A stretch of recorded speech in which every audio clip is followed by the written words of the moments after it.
You have talked a lot about security guarantees, and now we've seen your proposals. You also say you have no intention of invading Ukraine.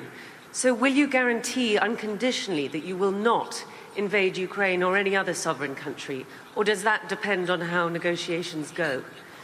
And another question, what is it, do you think, that the West does not understand about Russia or about your intentions? Thank you.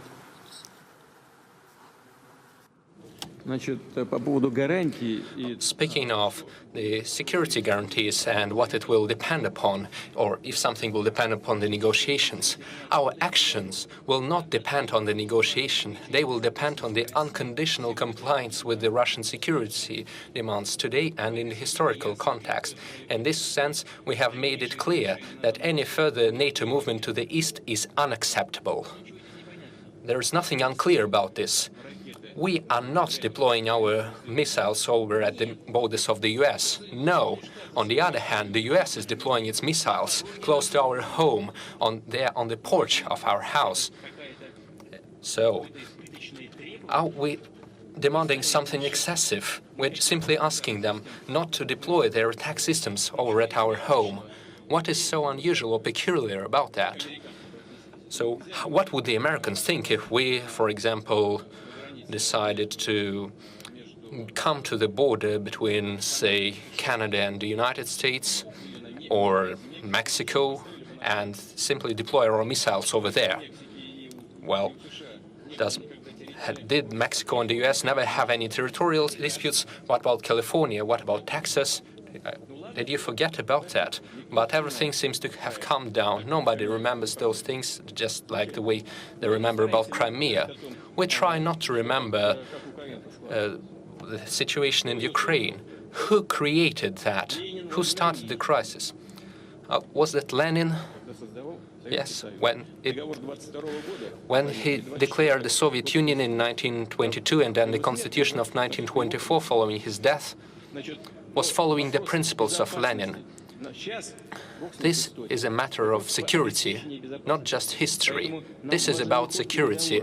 It is not the negotiations that matter. It is the outcome, the result. I've reiterated this many times, and you're well aware that we said not an inch to the east. That was the NATO guarantee in 1990. So what became of that? They fooled us. We've seen 5 waves of NATO expansion. Now they're in Romania and in Poland, and they're deploying the relevant attack systems over there. That's what we're talking about. You should finally understand, we're not threatening anyone. We did not come to the US borders or to the UK borders. No. They came to our borders, and now they're saying that Ukraine will also join NATO and they will deploy their systems there. Or not just NATO, they will simply deploy it on a bilateral basis. They will deploy their military bases and their attack systems. That's what we're talking about. And you keep demanding some guarantees from us. You must give us the guarantees. It is up to you, and you must do this immediately, right now, instead of keep talking about this for decades. And use this small talk and soft talk about the need for guarantees of security for everyone. This is exactly what we mean. We are not threatening anybody. And now to the second part of your question. Could you repeat that, please? What is it that you think that the West does not understand about Russia or about your intentions? No, знаете что? Yes, exactly. Well, you know, what you understand or what you don't understand, sometimes it seems to me that we live in 2 different worlds. I was speaking about very obvious things. How can you not understand that? You say you will not expand, and then you keep expanding. You say we will have equal guarantees for everyone on a number of international agreements, and then we see there is no equality or no equal security. See, here's the thing.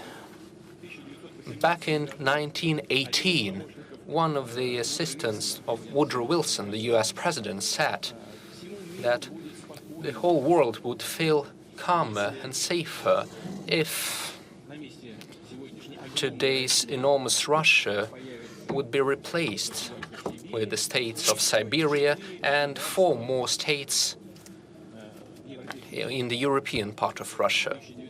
That was set in 1918, and in 1991 we separated into 12 separate parts.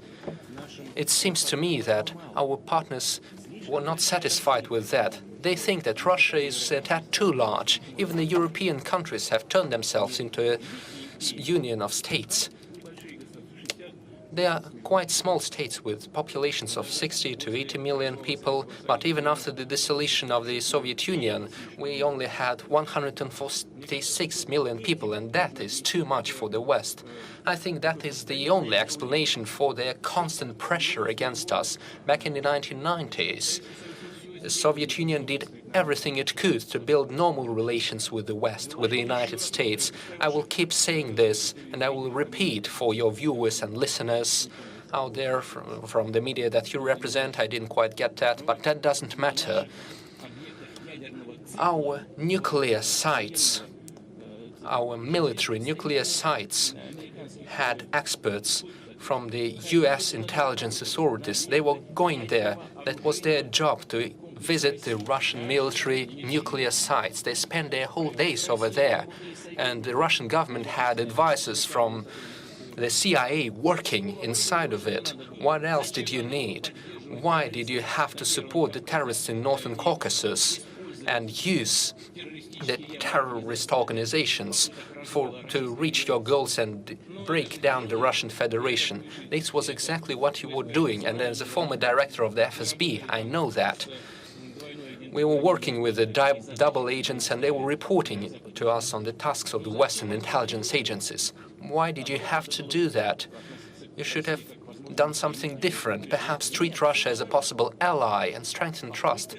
But no, instead you tried to keep breaking us up. And then you started the NATO expansion to the east. We were saying, don't do that. You had promised you wouldn't. And they say, where is it put in written form?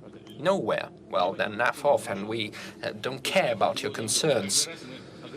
And every time we kept responding and trying to make obstacles, we were expressing our concerns about that. But they say no.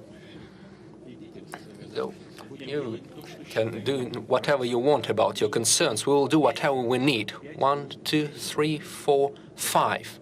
We witnessed 5 waves of NATO expansion. Why can't they understand? What is unclear? I believe everything is clear. We are thinking about our own security.